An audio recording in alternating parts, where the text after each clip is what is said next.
Hepinize merhaba arkadaşlar. Sizlerle bugün şunu tamir etmeye çalışacağız. Hadi buradan geçelim. Geldik arkadaşlar. Şu en alt. Şöyle.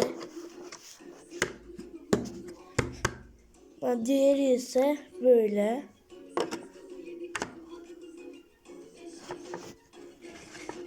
Şöyle tek kolla yapmak da zormuş. Şuradan göstereyim. Bayağı bir zorlanıyorum bunu yapmak için. Şöyle göstereyim.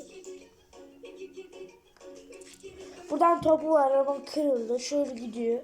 Böyle gidiyor. Böyle gidiyor. Buradan indikten sonra oradan iniyor. Şöyle inmesini isterim.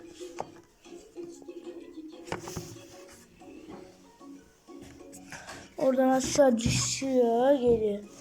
Bence gayet iyi. Görüşürüz.